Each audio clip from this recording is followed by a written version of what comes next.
میں یہ جو تمہیدی بات تھی ذرا طویل ہو گئی ہے، اس پس منظر میں آج میں آپ کو بتانا چاہتا ہوں کہ محمد الرسول اللہ صلی اللہ علیہ وسلم کا عطا کردہ نسخہ، اور وہ نسخہ صرف نظری نہیں ہے، صرف علمی نہیں ہے، صرف کہیں لکھا ہوا نہیں ہے، وہ تو جیسے کہ کہا کسی نے کہ سبتست بر جرید عالم دوام ماں،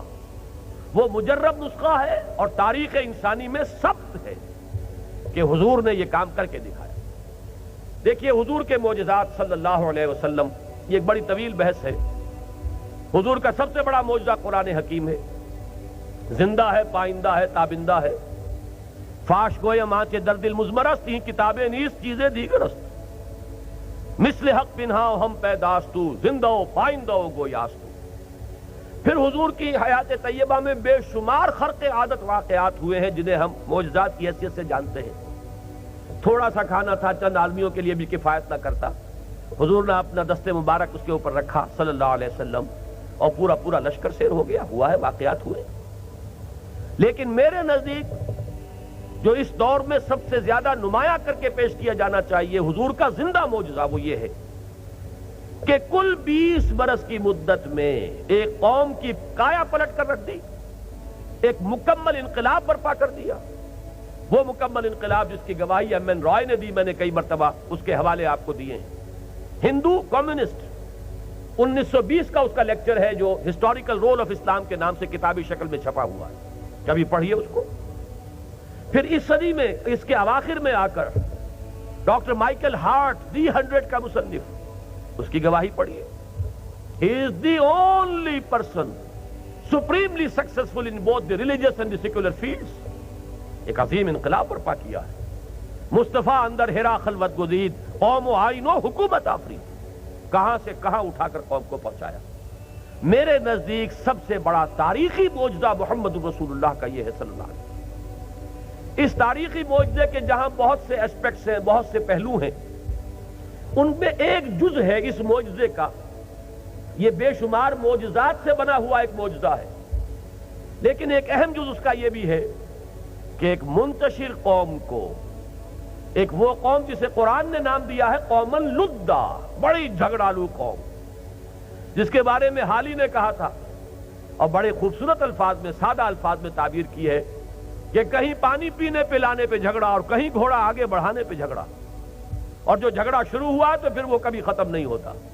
نسلاً بعد نسل منتقل ہو رہی ہیں، ایک نسل سے دوسری نسل کو عداوت اور دشمنی۔ اوس اور خزرج جو ہے 100 سال سے ان دو قبیلوں کے درمیان خانہ جنگی جاری تھی، جیسے کہ ہوتا ہے ہمارے ہاں ابھی بلوچستان میں آپ کو قبائل ملیں گے، تھوڑے عرصے کے بعد بگٹی اور بڑی قبائل کی یا کسی اور قبیلے کی آپس میں آپ کو معلوم ہو جاتا کہ پھر کچھ ہو گئی، اس لیے کہ وہ تو دلوں کے اندر ہے، جو کسی وقت کوئی قتل ہو گئے ہیں، اب وہ جب تک کہ انتقام نہیں لے لیا جائے گا وہ بات ختم تو نہیں ہوگی۔ یہ دونوں قبیلے ختم ہونے کو آ گئے تھے، اس درجے 100 برس تک ان کے مابین مخاصمت اور باہم قتل اور غارت گری کا میدان چلتا، پورے عرب میں کہیں امن نہیں، کہیں چین نہیں، لے دے کے صرف مسجد حرام من دخلہ کان آمنا، یہ بھی ایک معجزہ تھا اللہ کا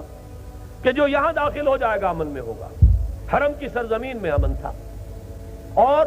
انہی کی وجہ سے، ان کے حرم کے متولی ہونے کی وجہ سے قریش کو امن حاصل تھا، باقی کسی کے لیے امن نہیں۔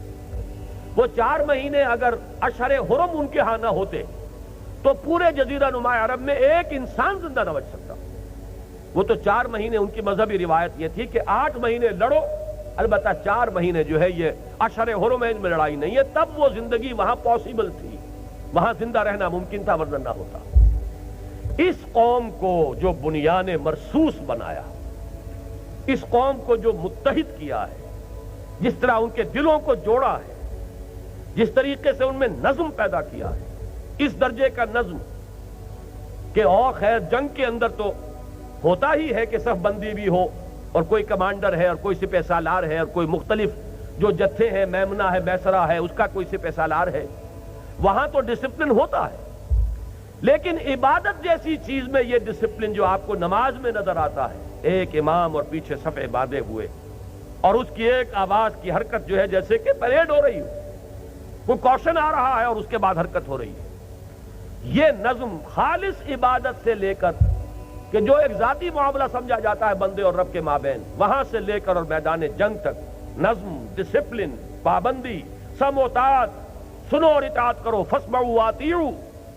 یہ کیفیت جو پیدا کی محمد الرسول اللہ صلی اللہ علیہ وسلم نے، تو میرے نزدیک واقعہ یہ ہے کہ یہ ایک بہت بڑا معجزہ